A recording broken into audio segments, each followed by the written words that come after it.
Hello, everybody, and welcome to Ohio State at the Voice of College Football. I am your host, Garrison Gaddy.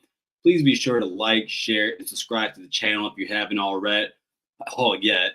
For everyone else who's not a Buckeye who might be viewing this, or any of you Buckeyes there who might have family members who are a fan of, such as North Carolina, heck, it could be Texas, it could be Tennessee. I mean, we got I think we just got Georgia. We got Miami. So if you guys would like, be sure to show your family members that, and we can and show them, make them have them join the community that isn't just Ohio State, that isn't just Michigan, that isn't just Tennessee, but also just the Voice of College Football as a whole. Because you guys, not us, are the Voice of College Football, as this is your show throughout the week. Also, if you haven't already, check out if you click join if you would like to become a member. And of course, it's not anything you have to do, just another way to show your appreciation for the channel. But you coming here is appreciation as it already is, and we appreciate that. But if you would like to press the join button there, you will see our memberships. I like the names of them. Maybe you will too. We have the Block O Club, and then also the JT with short, which is the second tier. And then at the top tier, we have We Don't Give a Damn, and you know the rest. And so if you would like, please click on that, see what comes with it throughout as we get closer to the season. We will be having content that is only membership driven for people that pay for that membership, for the interviews we do, for the extra content we present. So we'd love to have you there if you would like. Also, want to show you guys this real quick because I'm sure, just in case you haven't seen yet, the Voice of College Football website is up, and I want to be able to show you guys this. And I'll make sure to show it later in the episode for anyone that didn't see it, of course. But of course, you guys are all here already. So let me show this to you guys. So this right here, everyone, is the new VOCFB website. You should definitely go check it out. I've been through it a few times now. There's everything you need there. If you go to the channels, you need to figure out which you would like to watch. It's all right here for you guys. You can also find the host, the writers, if you would like to do it, see what our writers are writing on there, our journalists. So yeah, guys, be able to go ahead and check that out. If you like any articles on there, be sure to share them on any other platform that you are on. But we'd love to have you guys put that out there. Yeah, I just want to make sure you guys see that. And then also, I put a question in the chat before we get going here. Now, me personally, everybody, I want to be, I've always said that I'm always going to come here and be honest with you about football, but I'm also be honest with you guys in general. So I've been a lifelong Cowboys fan, right? And I just recently just couldn't take it anymore. It hurts, guys. It's beginning to hurt. I'm not happy about being a fan of the Cowboys. The last time they won a Super Bowl happened 3 months before I was born, so screw them right now. So I'm kind of like halfway. No, not halfway. I am in the NFL fan transfer portal, but I might go back. I'm just not sure yet. But we're gonna take a few visits, then pick an NFL team. But let's get to the show, everybody. Today, what we're gonna be talking about, it's gonna be a draft recap of Ohio State, just other things that happened. A recent commit that we've gotten out of the transfer portal. Also, I had a argument this weekend, and I want to bring it to you guys, and then also lay down some things. But is Ryan Day a great coach? I think that sometimes it's hard for them to take away the emotion of the game away from what's just reality. And so I want to talk about that. And then also, we're going to go ahead and I did a question of the day on X. If you guys like it, I've been doing it every week now. It's a new little segment I want to bring to you guys and make sure you guys are part of the show outside of just Thursday. And so, yeah, well, let's get started, guys, on the draft. So, in the 2020, and by the way, actually, before I get going here, let's do this. I'm sorry, guys. Some people had to get called out, and I mean that in a positive note. Shout out to our members on the channel. Queen Doreen, Blue Wolverine, When Stars Align, Bootzilla, Jordan Kapler, Grizz, Robert Howard, Jam OSU, Philip Buford, Doug Shepard Sr., and John Bruce Ferguson. Guys, we appreciate you. Thank you for being members. Also, I see a few people in here. Robert, saw you in here earlier. Emily, it's always good to see you here in the chat. You're awesome. Love hearing your input. Diane H. Diane H. Is this your first time here? I don't think I've seen you here anymore, but nice to have you be in the chat here, join the channel. I think that is everyone that I haven't missed. Cool. So let's talk about the draft. So the Ohio State Buckeyes, they bring in 14 players in the draft, and it goes as this. In the first round, you have Emeka Egbuka, Donovan Jackson, Tyleik Williams, and Josh Simmons. Josh Simmons going to the last pick there. Mind you, Emeka Egbuka, the Ohio State's the first program ever to have 4 wide receivers taken 4 years in a row in the first round. So congratulations to BH on that. And just another staple of showing that Ohio State is wide receiver U. And then in the second round, you have Quinshon Judkins going to Cleveland for all you Browns fans out there. And then 2 picks later, Travion Henderson, which is also for him. And then also JT Tuimoloau in the second round. And I'll bring him up back here in a little bit because I saw there was a question going around the Ohio State fan base, and I want to answer that. In the fourth round, you got Cody Simon, Lathan Ransom, and Jack Sawyer. Nobody in the third round, which is really surprising to me, but they got a lot of guys in the fourth that would be probably in the third. The fifth, Ty Hamilton, Jordan Hancock, Denzel Burke. In the sixth, Will Howard, our GOAT. So yeah, I'm proud of these guys. It's well deserved. I think that a lot of these guys went to situations where they can succeed and where they will succeed. Like I think Jack Sawyer. Let's talk about Jack. I think that him going to the Steelers was one of probably the best places he could be because he's going to be more of a linebacker. And a lot of people asked, why was Jack Sawyer drafted so far? Hey, just so late, right? Or later than I think a lot of people thought he would be. And so I think people got to remember this. We saw Jack Sawyer have some big plays last year. Jack Sawyer was a really good football player for Ohio State. But that's college, right? Now, even if like people were telling me, oh, they didn't Jack Sawyer outplay JTT. He actually didn't last season. JTT was the best defensive end on the team last year. And then you also got to bring these things into account, right?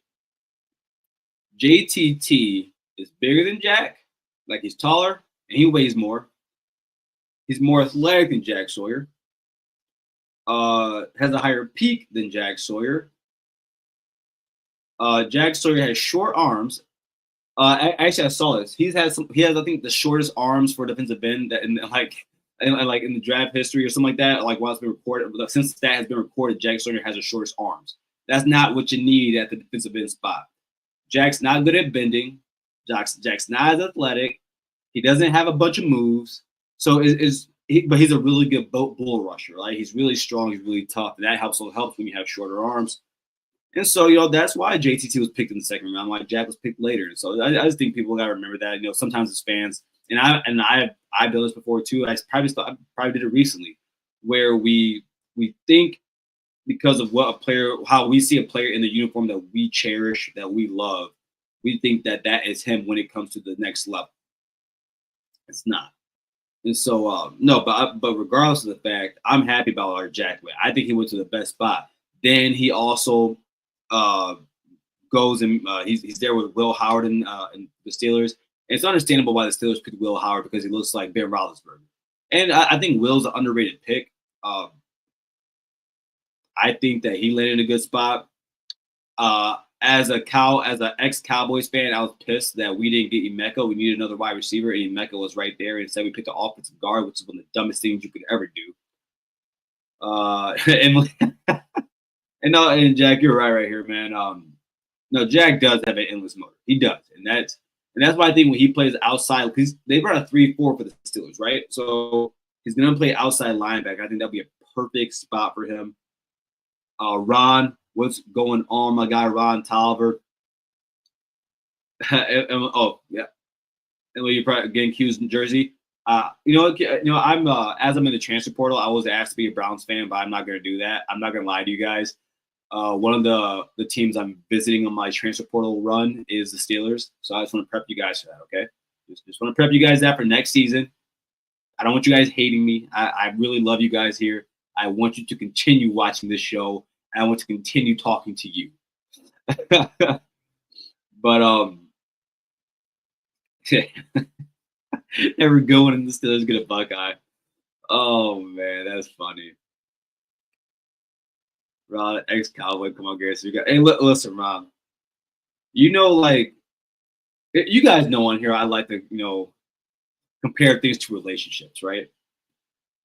Like that long relationship you've been in, and I mean for a long time, you've been loyal to the soil, right? Ups and downs. And then, like, one day you just get tired of it, man. You tired of having your heart broken, right? You tired out the Cowboys stepping out on you, breaking your heart. I got tired of it. And who knows? I might go back to the Cowboys. You never know. It's a toxic relationship, guys. I don't know what to say. But yeah, I'm really happy for the guys in this draft. I think Josh Simmons went to the best spot of everybody. I think 2 spots before the first round was ended, I tweeted out Josh Simmons to KC ? Because he was slotted as a first round guy. And so for him to go there, and the Kansas City Chiefs O-line last year was pretty bad. So especially in the playoffs. So seeing him go there, he's going to get a starting opportunity right away. I'm really happy and proud of him, especially from where he came from, coming out of San Diego State and where he was the first year at Ohio State. So really happy for him. Now, let's talk about some non-Buckeye news for a second here with what happened with Shedeur Sanders.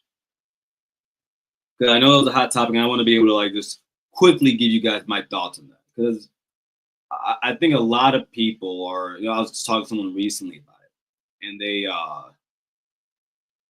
they keep saying, what if they bring up Johnny Manziel, what they bring up Baker being drunk or whatever, he ran with fleece, or they bring up a lot of other things because that for a lot of other reasons for God knows why. Here's the gist of it all, right? Let's talk about on the field, right? On the field first. I think it's more important. Shedeur is good at a lot of things, but he's not elite at anything. Anything. He doesn't. He has an adequate arm. I think he reads defenses pretty well. He's accurate. He's very accurate. If there's one thing I will say he does elite, maybe, but I don't know if it's elite, and this is why. I'll get to this. But the problem is this with him on the field.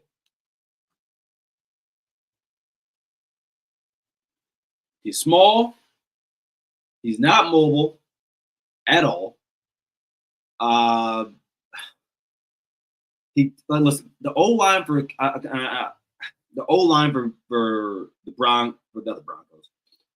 Buffaloes for the last 2 years has been bad, but there have been a lot of times when he goes and walks into sacks. That he's done that, or he will purposely take sacks so that he doesn't have to ruin or throw it out of bounds or ruin his completion percentage. People were noticing that. They were. Another thing. And on the other side of it, guys, you got your dad talking about he's going to hold people away or decide where he goes. Mind you, everyone says, well, Eli's father did that. Here's the problem. The NFL didn't like it when Arch Manning did it. They're not about to let it happen again.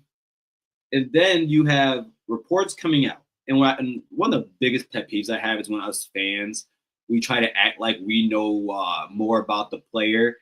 In terms of off the field than these GMs and owners and scouts do. We don't. And so when people are talking about he is self-entitled, he has a higher view of himself than everyone else does. You're purposely bombing interviews Then you showed up unprepared to an interview, and a head coach came out and said it. It's not a good look on you, right?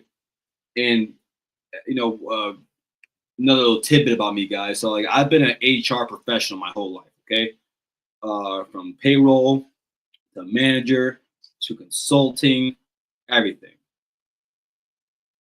When I go into interviews and like, because I would do the first and second interviews, when I would do that, I thought getting a job is being likable, if not more than that. It's being likable.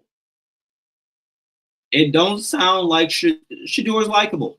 Maybe, and I don't want to say fully. Like I'm sure there's like excellent qualities about the guy, but it sounds like a lot of guys didn't like him. And there's a reason why it was passed around the league. Pass up on this guy, bro. Like it's not worth it. We're passing up on him. I'm sorry, it wasn't passed around the league, but owners were going to their GM saying, "Do not draft him or take him off your board." If that's the case, guys, like and mind you, again, when I brought up Baker Mayfield and Johnny Manziel, can anyone in the chat real quick tell me the difference between Johnny Manziel, Baker Mayfield, and Shedeur Sanders? I'll give it a few seconds here. Like, can anyone just tell me the difference between them outside of Shedeur being black? Like, can someone just tell me what the difference is?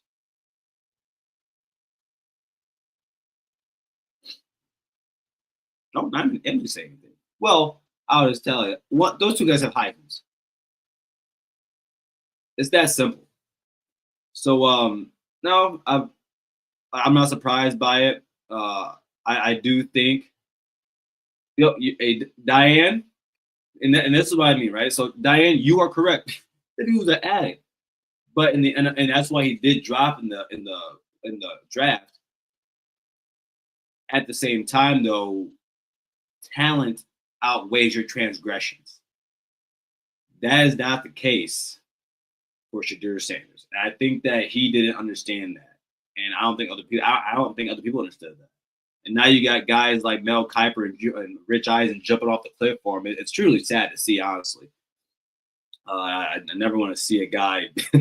It's aggravating to see guys talk about stuff they don't really know about. Like it's aggravating, but it is what it is. But listen, at the end of the day, I'm really happy that he got drafted. I saw a video when his other son got drafted, and you could see Deion's just smiling. And I've seen that smile before. I've seen that smile out of my dad before, and it's heartwarming to see because that was a smile of just affection, agape love. Agape meaning unconditional love, and being happy to see your baby boy go ahead and fulfill his dream. Right. So I'm really happy for them at the end of the day, and everyone else in the draft. Congratulations to you guys, except for my Cowboys because you guys did a god awful job.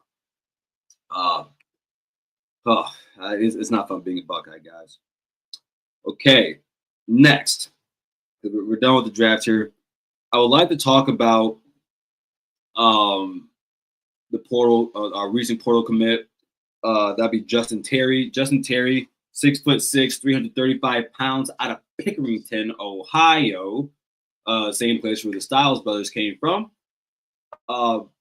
He has transferred from West Virginia to Ohio State. Now, coming out of high school, we didn't get him, and maybe because we had a guy named Justin Fry who didn't put a lot of emphasis on recruiting, even though he was a 3-star at the time, but didn't put a lot of emphasis on recruiting. And maybe he slipped through the cracks. And mind you, Ohio State hasn't been recruiting with Justin Fry, hasn't been recruiting at the level at offensive line, whether that be in terms of talent or in terms of numbers in the recruiting class.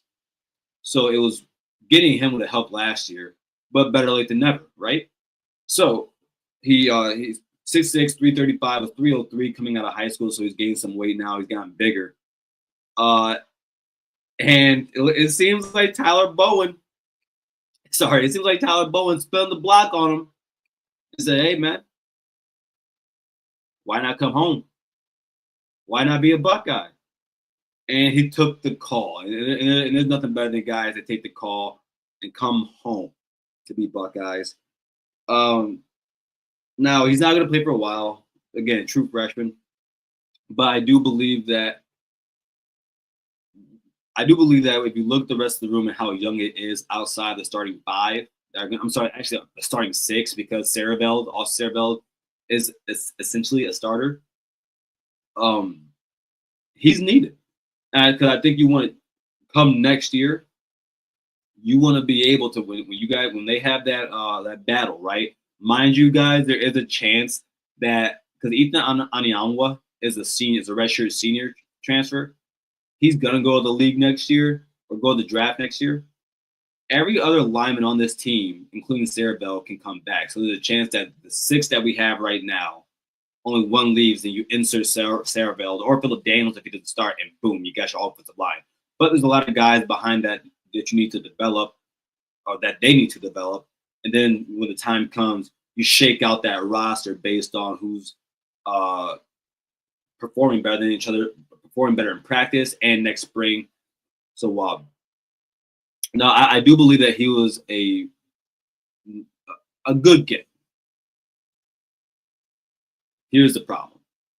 It wasn't a necessity. I do believe that, and another defensive tackle was needed. And I think one more would have been nice. Just one more. And it's not because the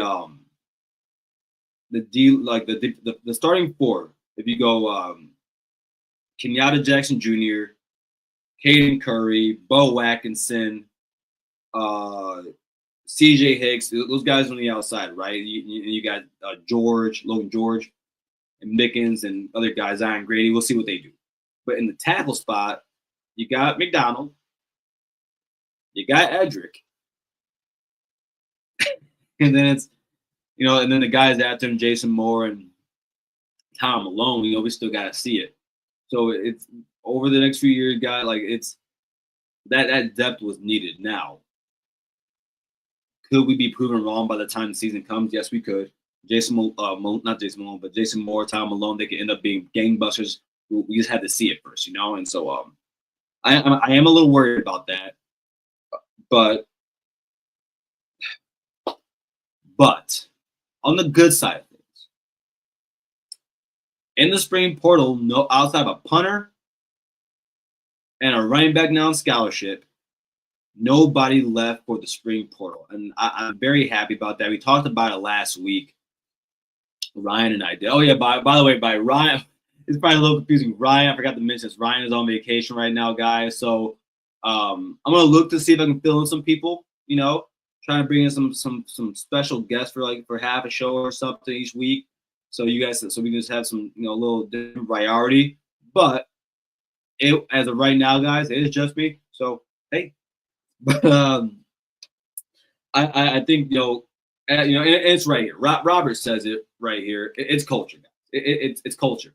And Ryan Day, who we're going to talk about here shortly, is all behind that. Just very impressed with him. Also, the position coaches being able to, for position coaches, it's about managing your room, right? So for all these guys, Coach Loughlin, Coach Walt, Gary Yerry, Tyler Bowen, all these guys, Larry Johnson, Laurinaitis, all these guys being able to keep that room together is so important. And shout out to the foundation and their NIL efforts, along with the rest of us fans, for being able to have the money to keep these guys here. I think we also got to point that out too. Here we go. Yep. Everyone, Doreen's in the building. Good to see you, Asian, Posh, Queen, Doreen. Glad to have you here as always. But yeah, guys, overall I'm happy with the spring. In terms of what we looked like in practices, what we heard, what we saw in the spring game, and then you follow it up by getting out of the portal with no one leaving. I don't think Ryan, and that's after a championship and after coaches leave, or both coordinators leave. So Ryan Day, man, what else can you say about the guy? He's doing a hell of a job, and I don't think we could ask for anyone better right now. I think we had the second best coach in college football. Man, hey, like Jim Tressel said, you later down in life, you look down, you look back at this and say, thank God I was given the chance to be an Ohio State Buckeye. because there's nothing like it. Thanks, Rob. I appreciate you, man. I think this is my second time doing it by myself, so I'm a little used to it. Like, what really helps is like I get to talk to you guys through it. Like, I have everything I want, I have down, but I actually like being able to bring you guys. And you honestly, you guys are my co-hosts in all reality. Emily, Doreen, Diane, Rob, like all you guys are my co-hosts, and so I appreciate you guys being here right now, and also everyone else that's watching. By the way, if you're watching on X right now, if you want to call it Twitter, you might guess. Come over here, join the community, join the chat, talk with all the rest of the Buckeye fans, and also just come in here and state your voice, give your voice. It's the voice of college football, and that's who you guys are. And so we want to be able to make sure that you guys are heard, and it's not just us talking. I love bringing up the comments, and we all do, and seeing what you guys think about the team, because that matters.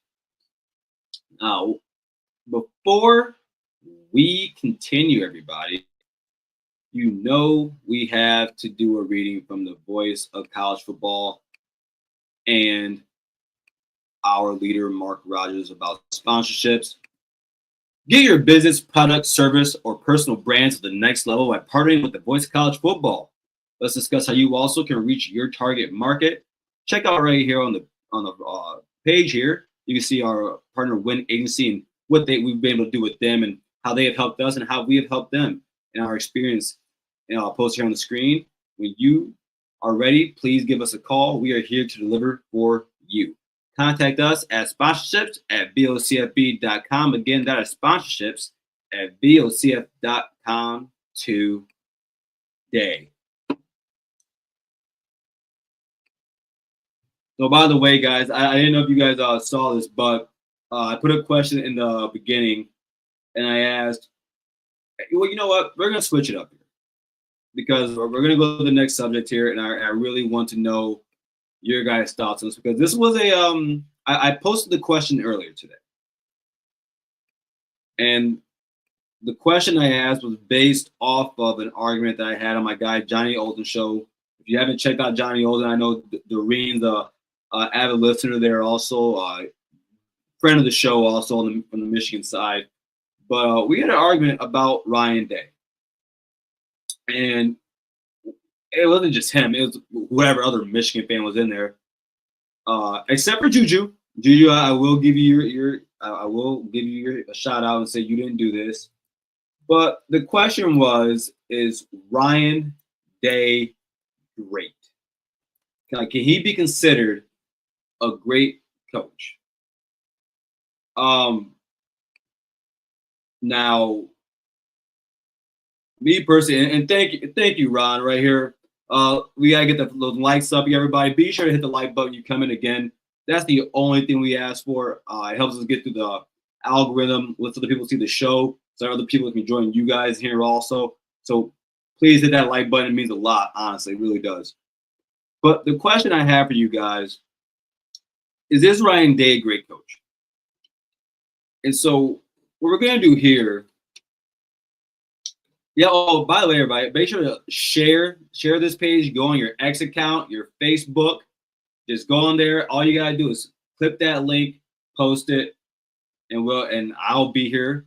You guys will be here. It'll be a fun Buckeye party, as it always is. So, is Ryan Day great? And a lot of the talking points were that he wasn't from the Michigan faithful. Excuse me. And I asked why. I was met with, he didn't build anything. Okay. Then they said his rivalry record, which I heard from some Buckeye fans, but a lot of other people also.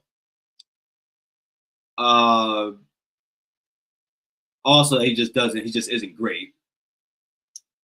So I'm here to present this to you guys, because I think that what a lot of fans do is that they, all right, everyone watching, everyone in the chat, I'm allowed to be blunt with you guys, right? We are all friends in here. So when I say these things about our fan base, I promise you, it is coming from a good place and a heartfelt place and an honest place.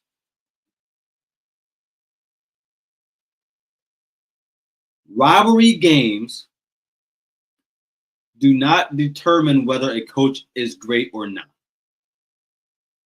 And the problem is using, because in rivalry games, we're adding emotion, right? So what that means is that we're putting too much emotion on something that's supposed to be data-based. When we talk about the best coaches, when we talk about in the NFL, NBA, like take Phil Jackson, for instance, right? We talk about his championships, his win percentage, and things like that. We talk about players. We talk about their wins. Now, this is Ryan Day right here, and Ron Tarver, you're right. So, all right. So my definition of greatness is it's not like you're doing something that's not common. You are in rarefied air, things like that. So let's go through it. Ryan Day, after 6 years of being a head coach, he's currently second all time in win percentage. Now, for anyone, because listen, I was a C student, so it's okay. For anyone that doesn't understand that, of all the coaches that qualify for this, that have coached college football, he has the second highest win percentage. Think about that. He's 1-1 in championship games, 1-1 in regular bowl games, 5-3 in the playoffs, 70-10 overall. Has a Big Ten championship, so he has a conference championship, and he's 8-5 against the top 10.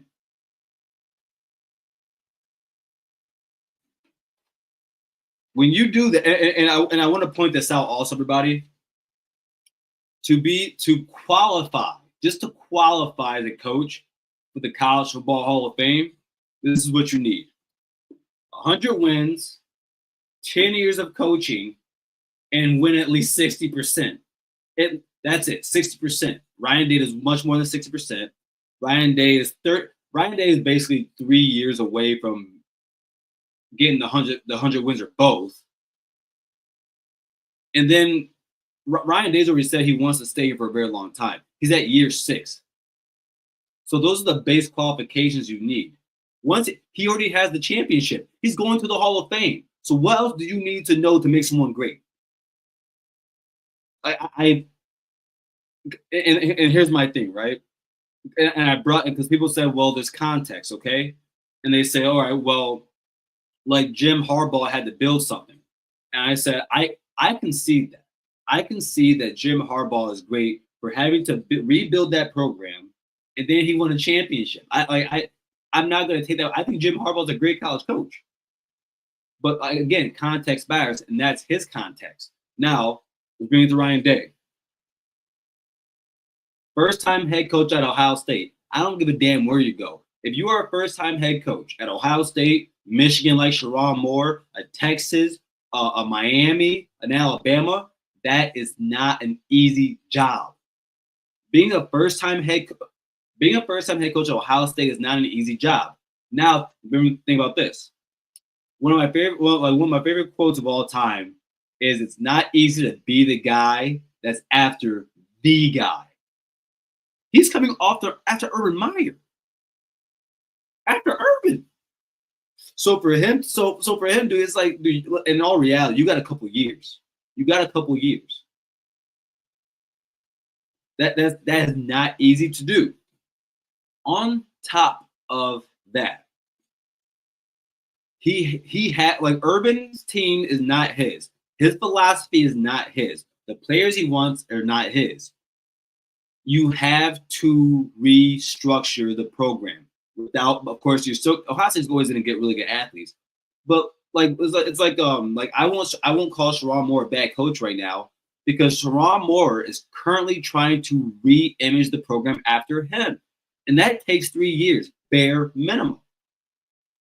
So he goes and does that. like we gotta remember, guys. Being a champion isn't easy. Also, I want to ask this question, and I want to see who can get it. How many head coaches do you think have won national championships since 2000? Just put a number in here. I'll wait. How many head coaches do you think have won national titles in college football since 2000? So in the last 25 years.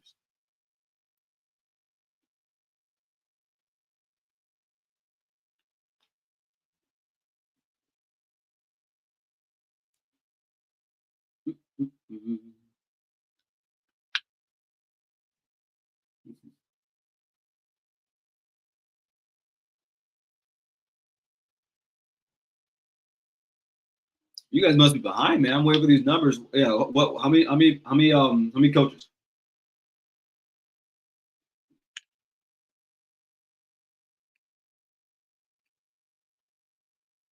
See, Ron says 8. Diane says 13. Okay. Only in Connecticut, this is where we are. Only 14 head coaches since 2000 have won national championships. Only 14. And currently only 3 have.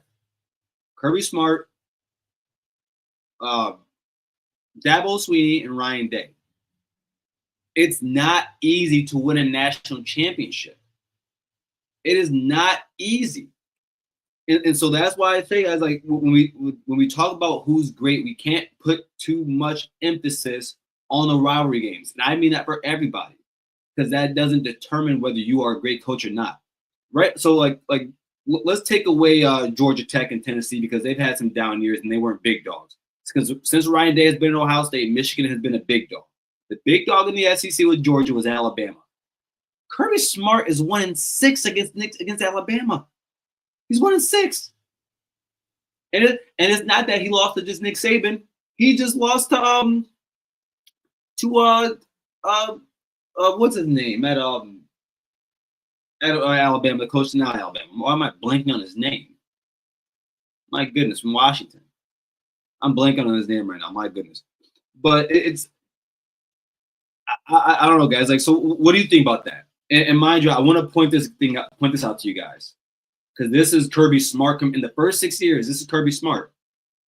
1-1 in championship games, just like Ryan Day. He was 3-1 in bowl games because he wasn't making the playoffs. 5-2 in playoff games. 5-3 is Ryan Day. Ryan Day is 70-10. Kirby Smart is 66-15. Mind you, his first season he had 4 or 5 losses. Has one more conference title. Ryan Day's 8-5 against the top 10. He's 11-7. Guys, I don't know. I just think that when we talk about great coaches, I think we had to put in context, minus the, like, not take away the rivalry games, right? Because I think that matters a lot. But in terms of in terms of what we think someone is their greatness, man, there's a lot of other data. There's a lot of other data. So I'm going to read some of these comments here from Ron Tarver. I'm going to say really good, not great yet. One more championship with a similar winning percentage for the next 3 to 6 years, and he'll be great in my book. All right, so I would ask you this then. Do you think Jim Harbaugh is great? Did you think Kirby Smart was great? And here's another question. Do you think Jim Tressel is great? You said another championship. And this is actually when I was talking to Johnny, this is where I got him on this one. Because I said, okay, well, does Ryan Day need to win another championship to be considered great? And he said yes. But I said, but do you need 2 championships to be considered great? And he says, it matters. There's context. I said, okay, so if there's context, outside of a championship, what other way can Ryan Day be considered great? I don't know. Like, I just think that when a guy is or Ryan Day is already he's already a lock basically for the College Football Hall of Fame. In 3 years, Ryan Day is going to be a lock for the College Football Hall of Fame. If you're in the Hall of Fame, are you not great? I don't know. Maybe it's just me. Maybe it's just me. So Diane says he's great at team building, and the guys love him. I regret being so pissed at him for them. Hey, Diane, and I'm with you. Like after the game, because my family we celebrated Valentine's Day, Thanksgiving on that Saturday instead. And after the loss, I went down to the basement and sat there for like 30 minutes by myself in the dark. Came back upstairs to eat dinner, and I mean outside of the prayer my dad gave, that turkey was terrible. The mac and cheese was terrible. Everything was terrible because of that loss. Everything just tasted like shit. It was horrible. It was horrible. Let me see what else we got here.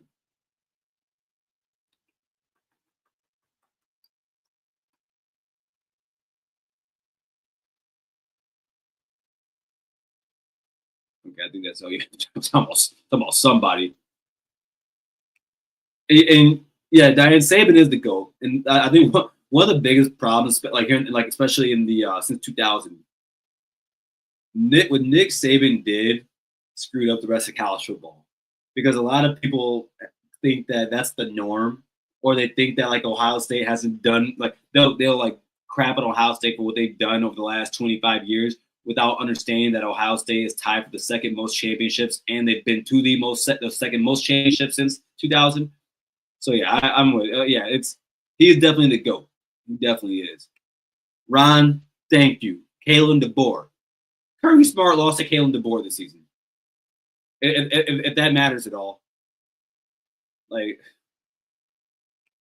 see, Kinetic says, I think a great head football coach is a recruiter, developer, mentor, and leader. The greatest are great at every level. Ryan is a great recruiter. No, I'm sorry. He is a recruiter. He is a developer. He is a mentor. And he is a leader. I think when you get a championship, it's just the cherry on the cherry on top. Like you can't say anything to me now. You can't. Like again, let's talk about Jim Harbaugh. Jim Harbaugh in his D1 career, like D1A career from Stanford to Ohio State, 2021 was the first time he had ever won a conference. He had never won a Power 4 conference or Power 5 conference in his career. So, got the championship. And it's not like one of those Ed Orgeron championships for like a Ryan Day where you go in there but you got some other crappy years. Ryan Day hasn't had less than 10 wins. So, but see, listen. Well, yes. Tressel, listen, he's the president of Ohio, the king of Ohio, if you ask me. But you said one more championship, and just like Johnny, I'm gonna ask if that's the criteria, then is he great? That's the question I gotta ask. Moose, what up, though? My guys on Buckeye Battle Cry. Everyone, if you haven't checked it out, go check out Buckeyes Battle Cry on YouTube. Battle Cry, one word, capital I see so you can find it. But yeah, Pete and Robert, they're great to listen to. Two great guys. Can't wait to talk to them this off season, or not this off season. Probably will actually talk. Actually, I will talk to you guys this off season. But no, definitely look forward to the end season. We do big team rivalry with the guys over there. So love that. See, I think championships add to the coach's legacy. I don't think championships actually contribute as much to coach's great. Okay, so like I said, that's why I brought up Ed Orgeron. It's a cherry on the top. Like I think once you just had a tenure or just complete excellence that no one can talk about, I think then once you get a championship, it's solidified what you are. But a guy like Ed Orgeron or Larry Coker for Miami in 2001, that's not great. Those aren't great coaches to me.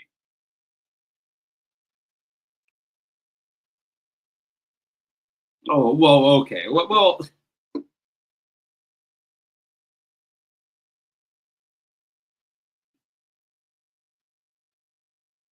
I think if you're the 11th guy, I think you're still great. Like I don't know, I don't know. But around that, like that's your opinion. I'm not gonna crap on like, and this is my opinion. So, I mean, like I understand it because like everyone has a different like criteria. Everyone does of greatness. So no, I'm not mad. I'm not mad. I think it's tough, Ron. I think you're strongholding, you're gatekeeping, but that's okay. That's okay. Uh-oh. Wait, I just saw it. I just saw it. Everyone, Richie's in the chat. Richie Dubs, what's going on, my guy? Yeah, 70 to 10. Greatness.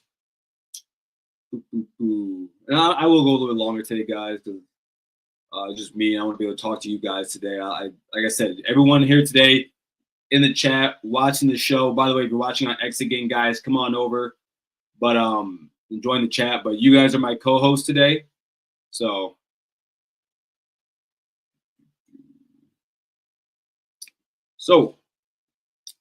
that's enough of that. Again, guys, I don't know. I just think that Ryan Day is a great coach. I think that when you talk about at Ohio State, you gotta separate them. Like if you talk about Ryan Day right now in the pecking order of Ohio State coaches, he's number 4. He's number 4 right now. But I mean, but again, this guy's in year 6 of being a head coach. So like that's what I'm saying. Like I try to put a lot of nuance and context in my thought to that. But yeah. So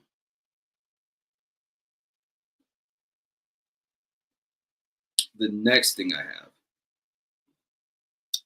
I really want to ask you guys this question. Actually, no, let me read a few more of these. I saw some more I like in here.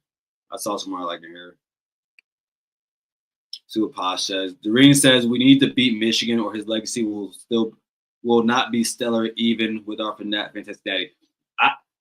Doreen, I vehemently disagree with you, my friend. I really do. I if that's the case, and then we can't call Jim Harbaugh great. And I like I like if I don't know, like I 70 and 10, the second highest. All right, and Doreen, maybe I'll say it like this. The reason I believe he is great despite that Michigan thing is because the sport as a whole is bigger than that one game. Like it's the same way like when I typically like I love this sport more than I love my own program. I love college football more than I love Ohio State football. I do. So that's why like I take everything into account, and I think you can use that Michigan record against him, against other Michigan coaches and Ohio State coaches when we talk about the rivalry and we talk about where he ranks. But again, Kirby Smart, even before his second championship, was 1-5 against Alabama. I refuse not to call him great. I can't do that to him. So, but yeah.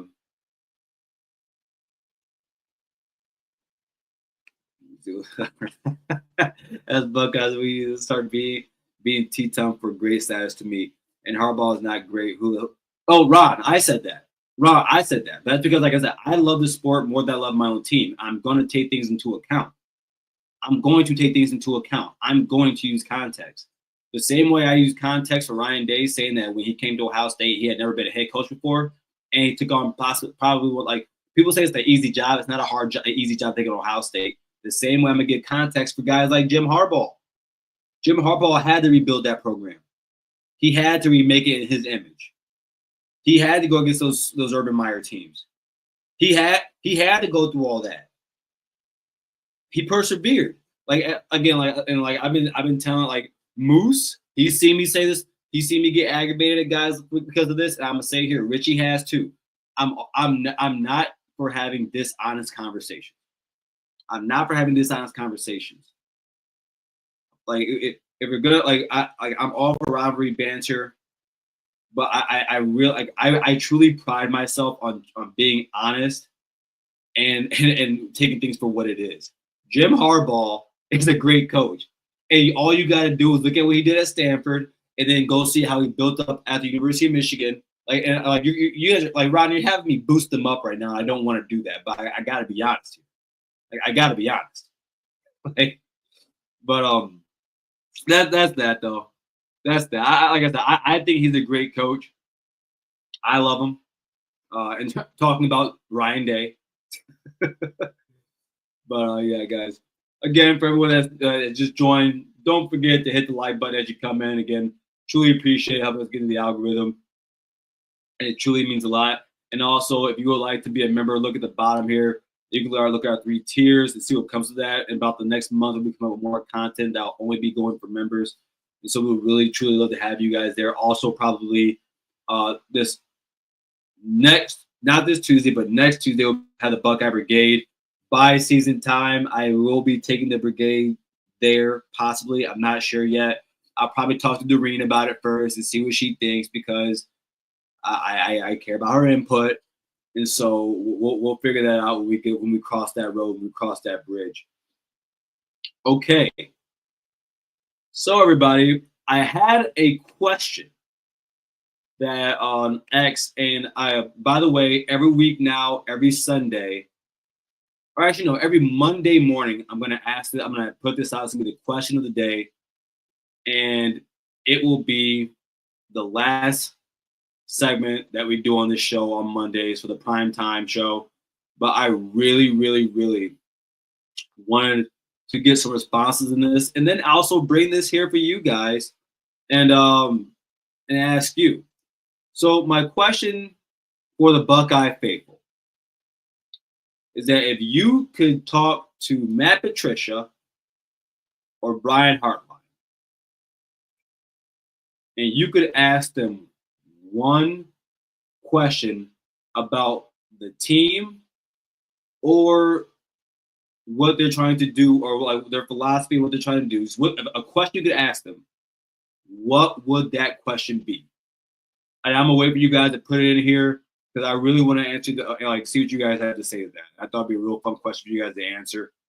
But yeah, again, if you could ask Brian Hartline or Matt Patricia one thing about the team or anything else, a player, philosophy, what would that question be?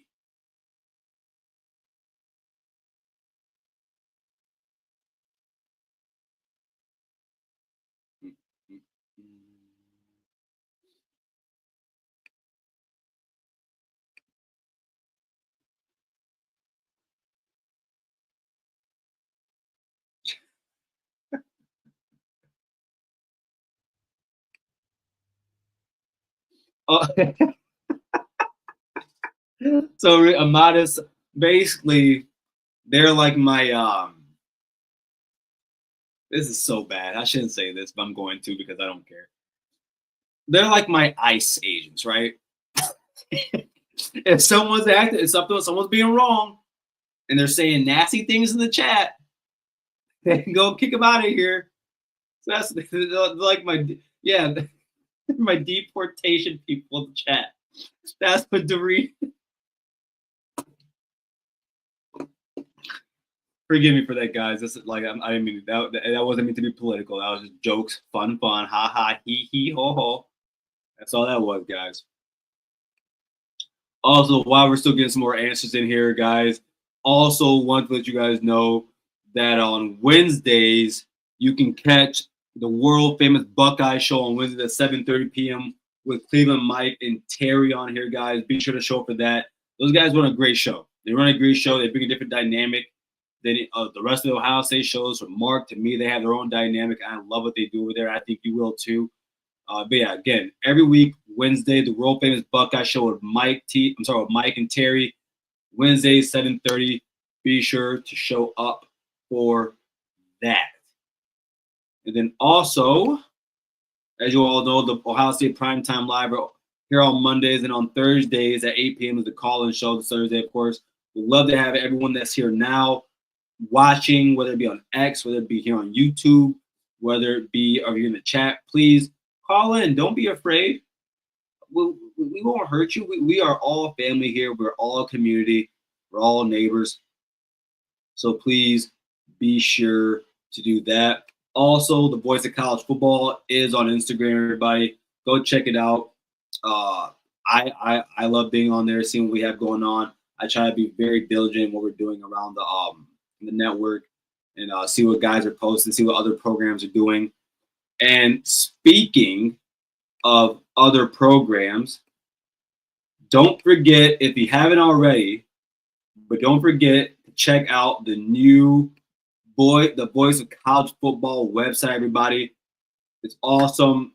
It's great. You can go on there, see what some of we have journalists now and all that are right on here constantly. Go on there, check it out, share some of the articles that you like. You can go click on channels. You can see what other program channels we have on here for the rest of the programs around college football. If you're looking for a certain host, you want to be able to follow them on, let's say, Instagram or on X. Their information will be there. So, guys, and then also we have the schedule. It's awesome. Love you guys to check it out. It's a great website. Again, the Voice of College Football website, guys. Go check it out. A lot of work got put to that, and we're only growing. So it's awesome. Now,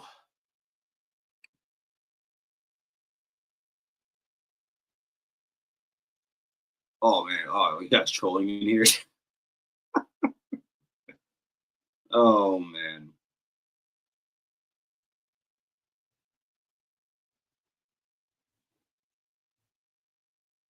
Okay, so I think we're gonna.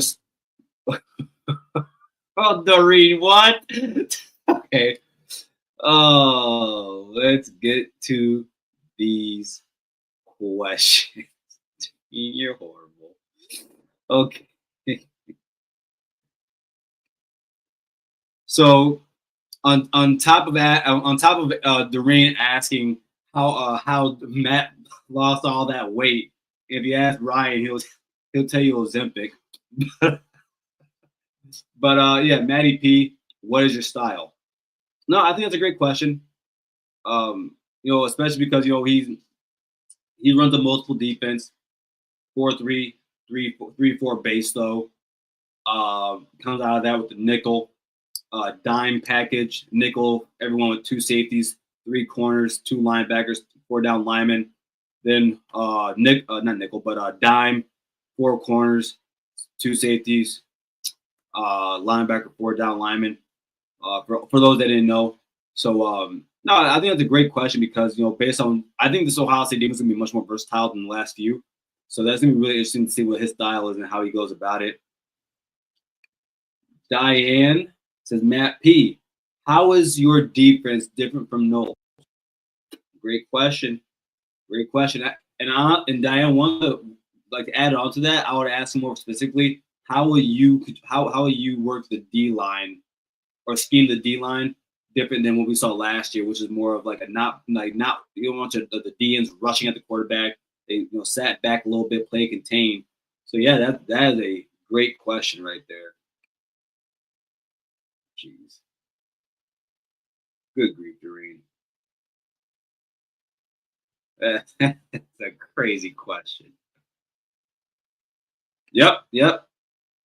From Buckeyes background, how do you plan on using edges? Yep, exactly what we were talking about, man.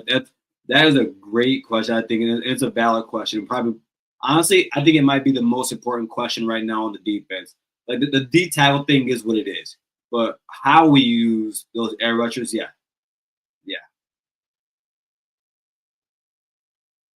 Let me see. Then we got another one from Diane, but it's for BH. Brian H., do you have a mentee learning from you so we still have wide receiver you when you leave? So what I'm going to do real quick, Diane, is because I'm very sure that we have a wide receiver coach or assistant, but I'm going to check. But if I'm wrong here, that right there is a awesome question, and so let me look at this. Nope, BH is still the wide receivers coach.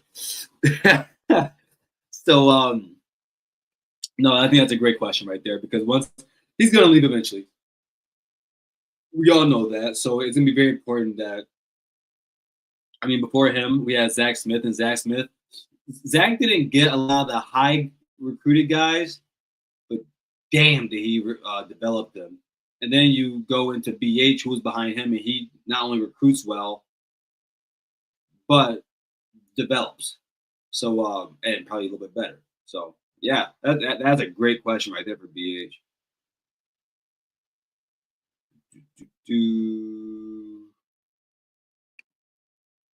Oh, peace out to you, Richie, man. Good having you here, man. You're not gonna see this, but love you, my guy.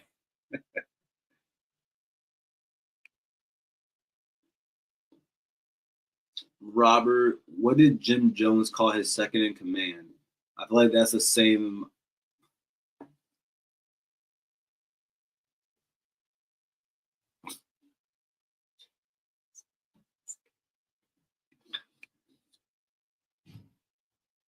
Robert, I'm mad at you. Robert, I'm mad at you having I put that up there. I didn't read it the full way. That's hilarious. That's hilarious. That was hilarious. He says, I want to break the rules and ask a question to CJ. Ooh. How does it feel to get in on a blitz? Robert, I like that question. And I think he'll tell you it gets him on 10. It gets him real excited. Watch out for CJ Hicks this season, everybody. Watch out for CJ Hicks.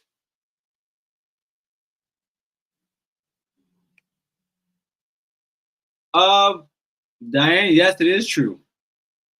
And he left the Hicktown to come back. So he lost, screw Morgantown. He came home. That's all that matters. Oh man. What are you guys talking about? Oh, you guys talking about Shador? Yeah, man. I talked about it earlier, Moose. If you want to go back and look at that, yeah, there's a lot of people to blame in that.